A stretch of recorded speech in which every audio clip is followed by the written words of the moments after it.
Hi guys, magandang hapon po sa inyong lahat. Ayan. So ngayon is nandito po si Kindness, no. So may gagawin lang po ako guys sa aking mga tanim po na pipino. So bumili po ako guys ng abono po. Alright. So itong abono, ayan po.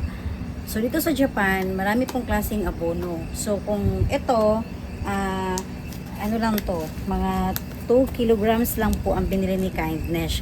So, iba-iba po yung pwedeng paggamitan nito sa mga gulay. And then, ayan po. So, kapag bibili tayo guys, meron naman po kung anong gusto natin para sa mga bulaklak. Ayan, tapos yung nihongo, yung Japanese po ng tinatawag na dito na abono is hiryu. Ayan, so ni-research po namin. Okay, so ayan po, habang nag-iento si Kindness, may bubuyog na naman. My God, ito naman yung pinatakotan ni Kindness. Nakasisigaw na naman po ako. So ito is, gagawa lang po ako guys ngayon. Please po, samahan niyo lang po ako ngayon guys sa isa naman na gagawin ni Kindness ngayon, ang maglagay ako ng mga abono para sa aking pipino. So sa last year kasi, hindi ko siya na-try maglagay ng abono, pero maganda pa rin yung bunga. So ngayon, this time naman, isibahagi ko rin po sa inyo guys, kapag maglagay tayo ng abono, ayan, kung ano ba yung magiging resulta rin. Ayan, so kung ano ba yung mas maganda ba talaga ang bunga, okay? So yun po. So kailangan ko muna magkunting butas lang po. So sa paglalagay po ng abono guys, hindi po siya pwedeng malapitan sa puno talaga ng ating pinagtataniman, no? Medyo may distance po tayo. Ayan. And then hindi rin po basta-basta sobra ang paglalagay ng abono. So ayan po. Kailangan ko po sa inyo ng malapitan. Okay? Ayan. So umpisahan mo ni Kindness guys, yung iba is mag-ano ko, yung parang bubutasan ko lang siya. Yan, para diretso nating malagay mamaya ang ating abono. So ito lang po yung update ko po sa aking tanim na pipino, at syempre, yan, pakita ko lang po sa inyo.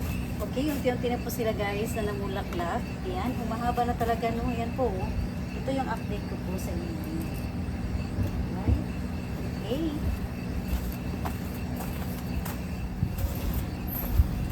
Right guys, nag-ano lang ako bago ko ilagay yung ating mga abono, no. So, hindi talagang malapit po sa ating puno po. Ayan. So, nag-ano lang ako guys para dire-diretso yung lagay natin. Okay. Tsaka hindi na masyadong yung parang malalim na malalim. Hindi na po kailangan. Tama-tama lang.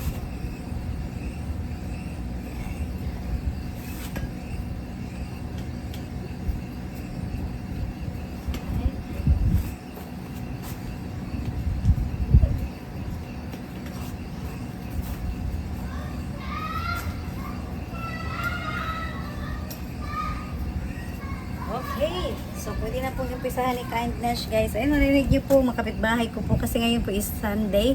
Yan. May mga kapitbahay ako, guys, na mga bata. So, naglalaro po sila. Okay. So, sa paglalagay po ng abono, may grams po kasi ito. Pero ito is tansyado na po kasi ni Kindness. Huwag po masyadong marami. Yan. Parang ganito lang po. Ganyan lang po karami ang nilalagay ko. Hindi yung sobra-sobra talaga. So, mas maganda yung hindi talaga maramihan. Okay? So, lagay natin guys ngayon.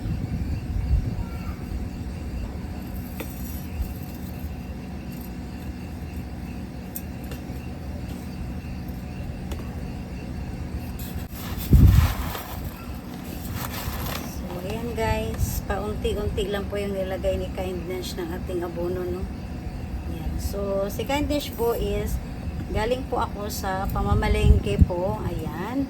So, kahit pa paano, bago tayo uwi ng Pilipinas, para ay magbabantay naman po nito guys, ang aking sister-in-law. Kaya sabi ko, pag sakaling may mga bunga, ikaw na bahalang mag-harvest. Ayan.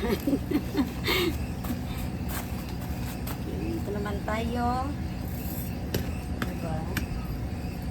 So, hindi pa ako nagdagdag ng mga itatanim ko guys, kasi nga po, pauwi tayo ng Pilipinas, no? So, alam niyo naman na palagi kong binabahagi sa inyo tuwing nagpa-vlog ako.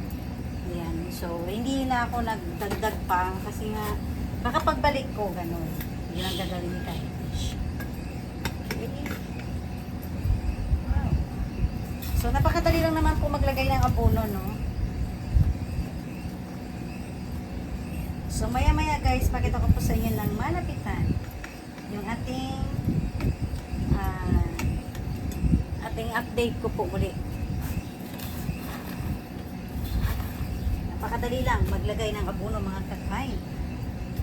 So, sinadya ko dito guys na hindi dito banda sa malapit sa puno. Yan.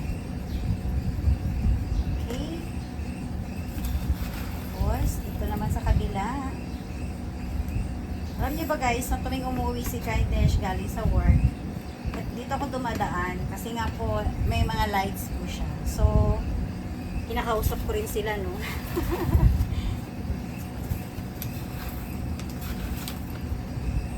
Sana makatikim tayo nito bago tayo mag-uwi ng Pilipinas, mga kakain.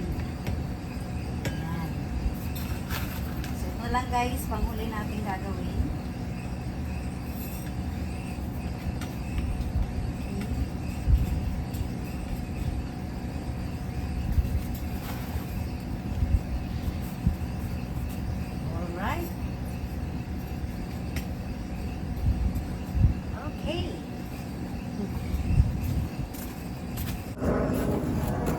Alright guys, so halos dito lang po nagalagay si Kaidesh ng abono.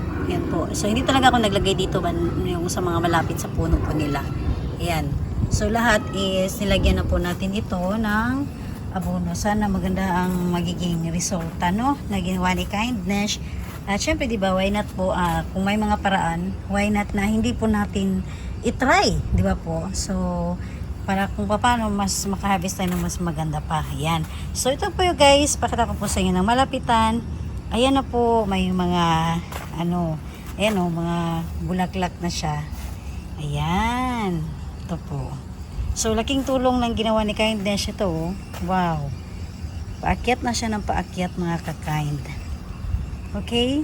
So, nakakatuwa guys, no? Yung may makita kang mga tanim sa ating paligid. Yan, lalo na pag ganito na yung improvement guys, oh. Ayan, pakita ko po sa inyo. Alright, may bulaklak na po siya, mga ka-kind. So, ito yung pinaka-ano ni Kaidesh. Kasi ito, sign na po yan na maaari na po siya magkaroon ng bunga. At in fairness, nandito na naman yung bubuyog. Ayan po, nakikita nyo po, lumilipad talaga siya, no? Ayan. So, maganda yung resulta natin ngayon guys. Kasi lahat po talaga ng tinanim ni Kaidesh is talagang maganda yung ano niya. Wala siyang sign, no, na pwede siyang mamatay.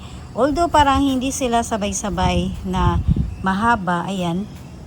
Kasi dito parang huli yung ano niya. Ayan po. Pero buhay silang lahat. Ayan. So 10 punla yung binili natin noon. Okay? Ayan po. Wow. Mahaba na po sila guys. So laking tulong, no, ng ginawa natin na parang bahay-bahayan nila.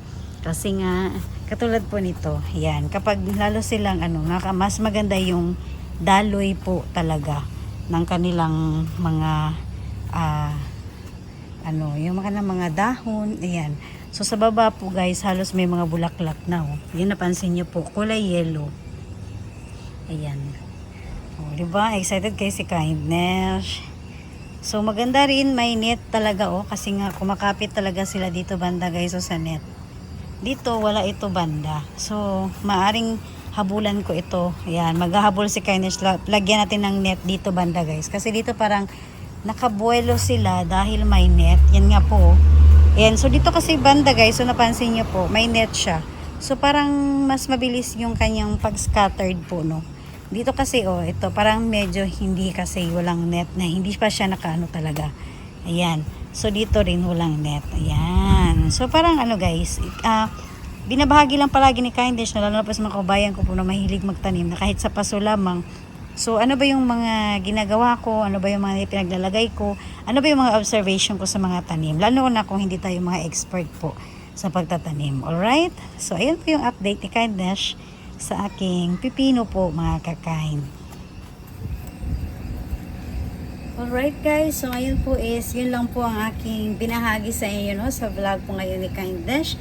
Ayan, so alam niyo po guys, na sobrang napakainit na po sa Japan. So tuwing umaga, dinidiligan namin ito at minsan din naman sa hapon. Ayan, so need talaga natin na i-maintain po yung tubig. So sakali man uwi tayo ng Pilipinas, hindi po tayo mag-alala guys dahil may tao na po, ayan ang aking sister-in-law, naghabilin na ako sa kanya in case man, no? So kung may time siya, pwede niyang daanan sa bahay para madiligan po yung ating tanim.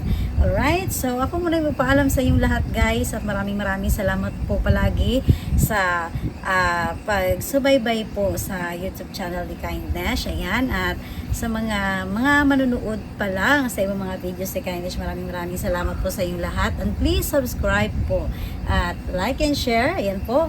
So at sana is mas makakapagbigay po ako ng mga information po dito tungkol po sa buhay po dito sa Japan. Alright, bye guys, and domo arigatou gozaimashita.